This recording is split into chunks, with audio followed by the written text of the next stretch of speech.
Hey Patron, it's Matt Holmes Reptiles, and it is time for a Fat Tuesday Feed Your Fiend. You'll have to kind of give me a little bit of a pass if I don't seem my normal, bubbly, happy self.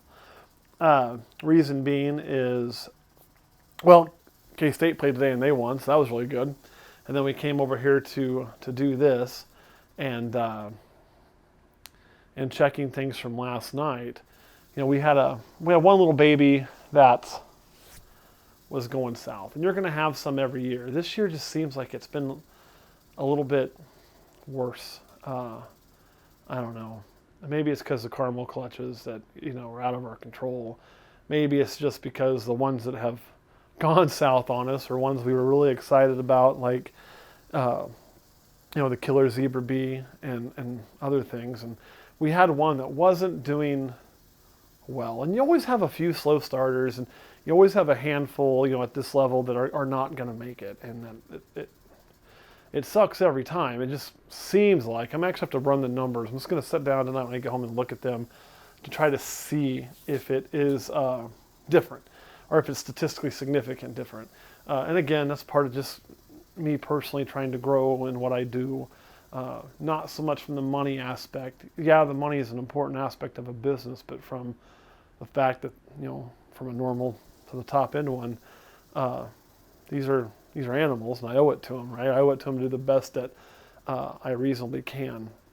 So what we found is the one that wasn't doing well, and you can kind of tell. I mean, you get a feel for it, and you're not always right. Like there's one I didn't feel really good about that seems to be somehow making a comeback, and that's one of our little clown babies that just seems goofy and is always a fight. But if I can get it to eat on its own, which it doesn't do yet, it'll be fine. It's actually filling its body out a little bit and looking better. But this other one, the one I expected to not make it, didn't make it. And so I kind of knew that was coming. You could just tell by the body language. You could tell by, even though we were getting food in it, it still seemed to be getting smaller and weaker. But then there was another one that, and they're both from the same clutch. So, and again, I don't know if it's something to do with that, if it's something to do with first-year mom or what is going on with that. Not from the Xanthic clutch. These are actually from the banana black pastel to the calico blitz clutch. So unrelated snakes, so it's not that issue. But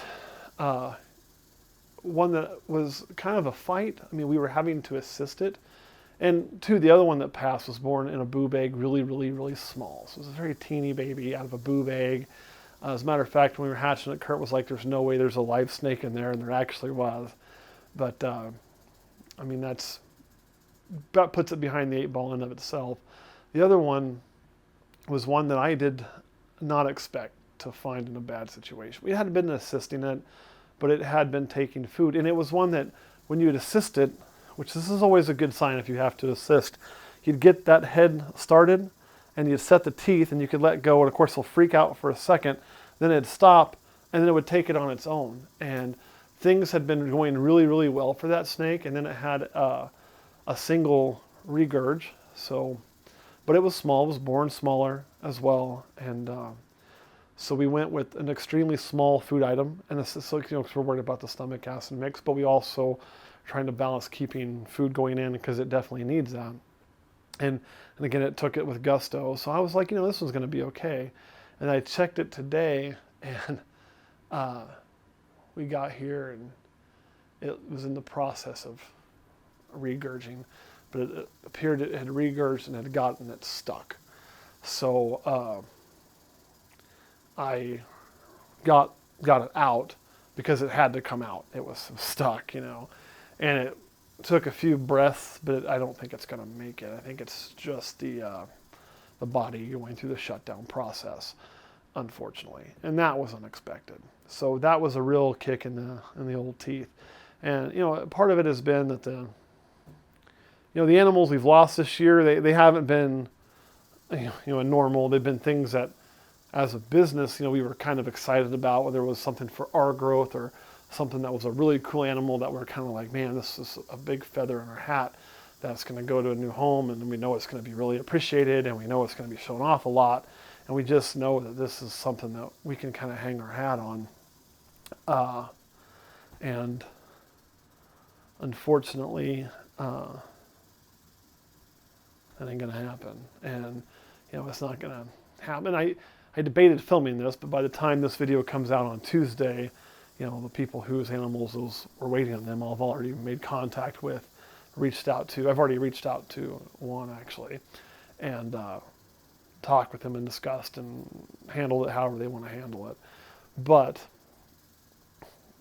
that doesn't make it better for me, and it doesn't make it better for them. No matter what you do as a business on something like this, and you can do right as a business. I mean, you have, basically, I've always looked at it like you have two options as a business when something like this happens, and one of them is, you can refund, and the other one is you can replace. And the choice of which one happens should be your customers. It always should.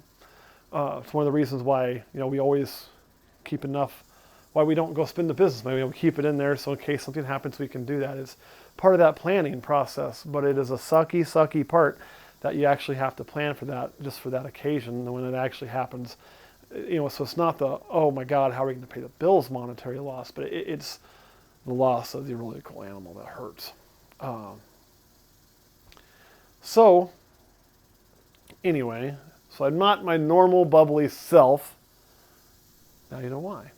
However, that doesn't mean it's not Feed Your Fiend Day. And on Feed Your Fiend Day, we've got a special treat, I think. We are going to feed the purple haze. The reason we're going to do the purple haze is, if you remember, not so long ago, she took a nasty poop in here. It's all in there. So he took her out, gave her a good soak to clean her off, and also cleaned up her cage while she was out and freshened everything up. So she should be very, very hungry. So we're going to go ahead and feed her for you. But I did want to share, because I know you guys that watch this a lot are going to be able to pick up that something's not right with him today. Well, that's what it is. That's what's not right with me today.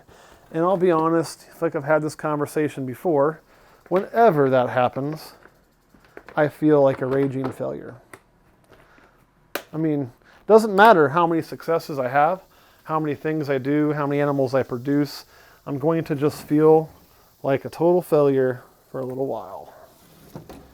So let's see what happens here. That's what happens. Wow, we gabooned it. What the hell? That's kind of cool. What I mean by gabooned it, for those of you that watch the gaboon viper eat, that's much more similar to gaboon viper does than what a rattlesnake typically does. You can see this thing has a horrible time shedding no matter how moist we keep it. So he did get all those eye caps off, but it has a little bit of a shed right there along its back that will come off with the next shed. So I'm not worried about that. That's not interfering with anything. But I am really surprised to see the bite and hold on a prey item that size. But you are going to see a very fast and efficient venom that way. Now, obviously, this is not as smart as a gaboon viper. It's not made to do this, so hopefully it doesn't get that rat where it can get bit, which I really can't see now. But you will know if a rattlesnake gets bit. They have a much thicker scalation than, say, a ball python. Or kind of more armored for that. And it'll throw that thing and make a crazy move if that were to happen. So it wouldn't really cause it any problems. And now we're going to go be shy and eating our hide, which is probably an excellent time for me to put this back on.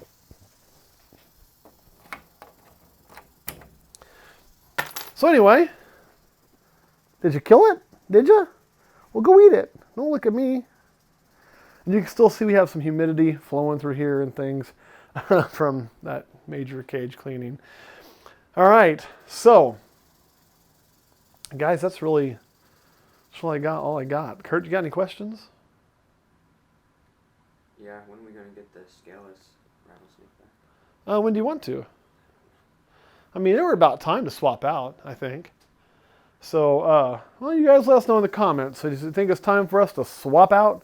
I was really kind of waiting because we're supposed to have new cages arriving. They're a little bit delayed. They were supposed to be here actually today, but due to a back injury, which I can totally understand, they're going to be a few weeks. But when we get those new cages in, I'm really excited for you guys to see them. I'm excited to see them. This room's going to get rearranged a little bit. Kurt and I have probably a full day of work, and maybe two, because we'll have to set them up then and pick what goes where. And you're going to then have more westerns here, more rattlesnakes here. You'll have an albino that'll be living here, things like that. So it'll be really kind of cool. I'm excited anyway. All right, well, we're going to hop off of here because now we need to film the next one down, and I'll give you guys a little teaser for what's coming on one of our upcoming videos. Will be Gaboon Viper cleaning / feeding, because so we're going to go do that. All right, guys, thanks for watching, and I'll see you next week.